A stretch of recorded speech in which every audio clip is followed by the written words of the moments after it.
perubahan yang menggunakan dakwah dan kemudian melakukan tafaul dan kemudian akhirnya mendapatkan kekuasaan dan terjadi perubahan. Jadi tidak melakukan perubahan dengan pemilu, tidak juga melakukan perubahan dengan people power, tidak juga melakukan perubahan dengan kudeta, tidak juga melakukan perubahan dengan pemberontakan, tetapi dengan dakwah. Nah, ini seperti yang dilakukan oleh Nabi Muhammad SAW.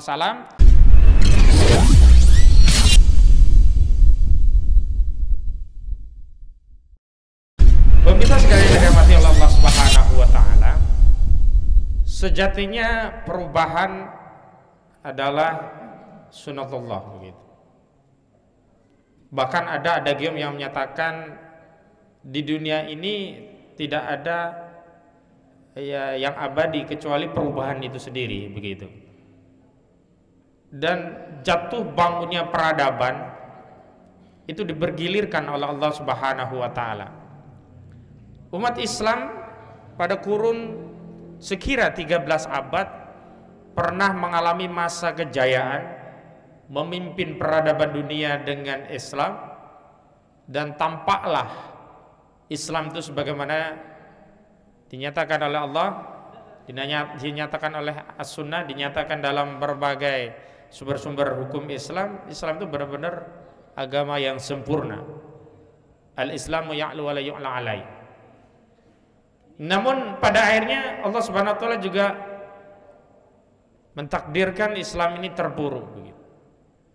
Sejak Nabi Muhammad SAW diutus menjadi Nabi dan Rasul, dan kemudian beliau SAW hijrah ke Madinah, diberikan kekuasaan oleh Allah Subhanahu wa taala di Madinah, di mana kapasitas beliau di Madinah bukan hanya sebagai Nabi dan Rasul, namun beliau juga berkapasitas sebagai seorang kepala negara. Beliau menerima wahyu bukan hanya untuk mengurusi urusan private, bukan hanya mengurusi urusan keluarga, tetapi syariat yang diturunkan oleh Allah Subhanahu wa taala kepada beliau dipergunakan juga untuk mengatur negara.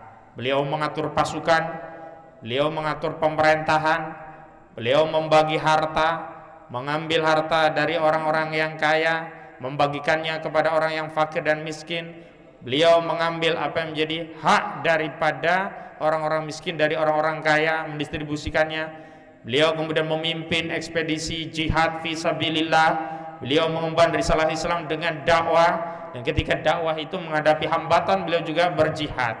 Jadi Rasulullah SAW diutus sebagai Nabi dan Rasul untuk menerapkan Islam dalam seluruh dimensinya. Dan hari ini banyak sekali keinginan umat Islam untuk kembali jaya, melakukan perubahan-perubahan dan ingin mengembalikan apa yang dulu pernah diperoleh para generasi terdahulu, yakni kemuliaan dengan Islam. Kemuliaan yang dulu pernah diperoleh pada periode Abu Bakar, Umar bin Al-Khattab, Utsman, Ali, dan seterusnya. Nah, realitas itu kemudian menunjukkan kepada kita semua bahwa memang perubahan itu adalah keniscayaan, dan memang peradaban Islam akhirnya pun jatuh pada tahun 1924 ketika kekhilafan Islam yang terakhir itu dijatuhkan, diruntuhkan oleh Mustafa Kamal Pasha. Dan hari ini banyak upaya-upaya untuk mengembalikan kebangkitan Islam dengan berbagai jalan-jalan, dan memang jalan perubahan itu setidaknya ada beberapa jalan. Yang pertama, ada jalan perubahan yang diperoleh melalui proses linear, proses pemilu. Karena di dalam proses pemilulah nanti akan ada perubahan, baik perubahan presidennya, menterinya, gubernurnya, bupatinya, dan wali kotanya. Ini adalah jalan perubahan yang bisa ditempuh untuk melakukan perubahan. Dan memang untuk jalan perubahan menggunakan pemilu atau juga pilpres ini adalah jalan perubahan untuk mengganti pemimpinnya, tapi bukan untuk mengganti sistemnya. Biasanya sistemnya dianggap sudah kompatibel, tetapi hanya problem pemimpinnya. Ingin ganti pemimpin, ingin ganti presiden, ingin ganti menteri, ingin ganti bupati, ingin ganti wali kota, ingin ganti anggota DPR RI, ingin ganti anggota DPD. Dan inilah yang sedang terjadi di negeri kita, karena di pemilu 2024 nanti yang secara langsung itu terjadi proses pemilu untuk mencari calon presiden dan calon wakil presiden, calon anggota DPR RI, calon anggota DPD RI, dan calon anggota DPRD baik tingkat kabupaten, provinsi, dan juga kota, begitu. Ini adalah jalan yang pertama. Kemudian yang kedua, ada jalan yang memang tidak menggunakan pemilu. Ini yang disebut dengan jalan pergerakan massa, atau dulu ada disebut dengan jalan reformasi, atau sekarang juga sedang ramai dibincangkan jalan perubahan menggunakan metode people power.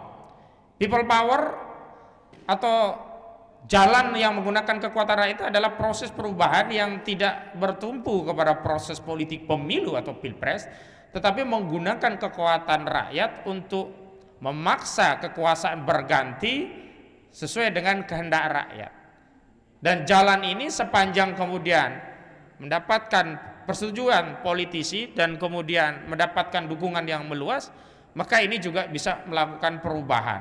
Sebagaimana yang terjadi pada peristiwa 1998 saat jatuhnya Soeharto. Jadi Soeharto ketika lengser ke Prabon itu tidak turun karena proses pemilu.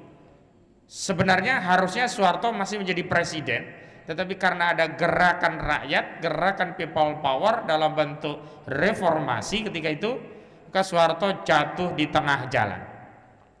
Kemudian jalan perubahan yang ketiga, ada jalan perubahan yang disebut dengan kudeta.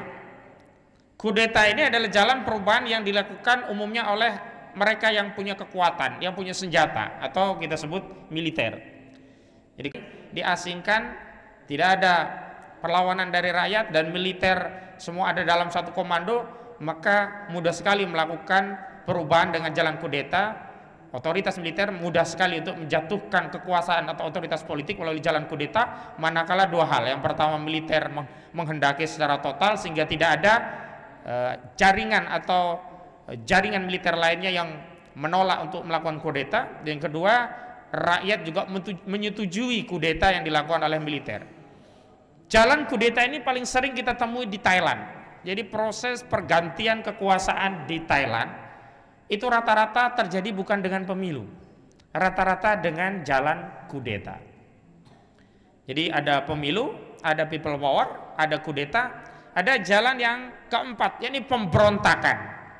Pemberontakan ini adalah jalan perubahan juga, di mana bisa saja satu wilayah tertentu dari entitas negara ini ingin melakukan perubahan dan memisahkan diri dari entitas negara yang ada dan membentuk entitas negara yang baru. Biasanya pemberontakan tadi ada yang berhasil dengan senjata, ada juga yang kemudian saja PBB menyetujui ya pemberontakan Timor Timur, dan kemudian akhirnya terjadilah pemisahan Timor Timur menjadi entitas baru. Ini juga jalan perubahan. Sama juga ya, pemberontakan ini dilakukan oleh satu bagian wilayah yang ingin memisahkan dari wilayah negara kesatuan. Misalnya hari ini cara-cara yang ditempuh oleh organisasi Papua Merdeka, mereka menggunakan jalan pemberontakan untuk melakukan perubahan sesuai dengan apa yang mereka kehendaki, begitu. Namun yang terakhir ada jalan perubahan yang menggunakan dakwah dan kemudian melakukan tafaul dan kemudian akhirnya mendapatkan kekuasaan dan terjadi perubahan. Jadi tidak melakukan perubahan dengan pemilu, tidak juga melakukan perubahan dengan people power, tidak juga melakukan perubahan dengan kudeta, tidak juga melakukan perubahan dengan pemberontakan, tetapi dengan dakwah. Nah, ini seperti yang dilakukan oleh Nabi Muhammad SAW saat membangun kekuasaan di Madinah. Itu beliau tidak pernah merebut Madinah dengan kudeta, tidak menggerakkan rakyat Madinah untuk melakukan people power, tidak melakukan tindakan ikut dalam kontestasi yang ada di Mekah di Darun Nadwa, tidak juga memisahkan wilayah sebagian Mekah untuk didirikan negara baru, tetapi Nabi SAW berdakwah di seluruh wilayah di Mekah, mendatangi bani-bani yang ada di sana. Tapi ternyata qadarullah, pertolongan atas dakwah itu ada dari suku Aus dan Khazraj di Madinah, dan karena kesadaran Islam sudah meluas di Madinah, ada dukungan militer di Madinah yang saat itu direpresentasikan dari kekuatan utama suku Aus dan Khazraj, maka terjadilah apa yang disebut dengan istilahil hukmi. Nanti ada penjelasan detailnya. Dan akhirnya Rasulullah SAW dibaiat menjadi kepala negara.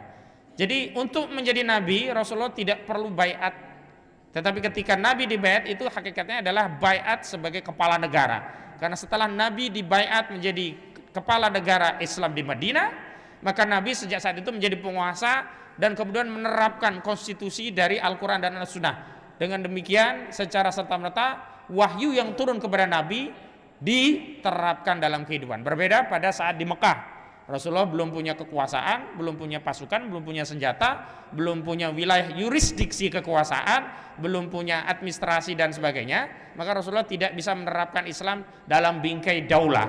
Tapi begitu beliau sallallahu alaihi wasallam ada di Madinah, beliau sudah ditarik dibaiat menjadi kepala negara, dan beliau kemudian menerapkan Islam. Beliau mengatur pasukan, dan perang Badar itu terjadi setelah Nabi Sallallahu Alaihi Wasallam sudah memiliki negara, memiliki pasukan, memiliki tentara. Jadi itu gambaran perubahan yang ingin saya sampaikan agar di tengah kontestasi politik yang hari ini sedang ramai di tengah masyarakat, kita punya semacam insight tentang jalan-jalan perubahan. Dan karena kita umat Islam, tentu saja kita harus mengikuti jalan yang sudah dicontohkan oleh Nabi Sallallahu Alaihi Wasallam. Baik.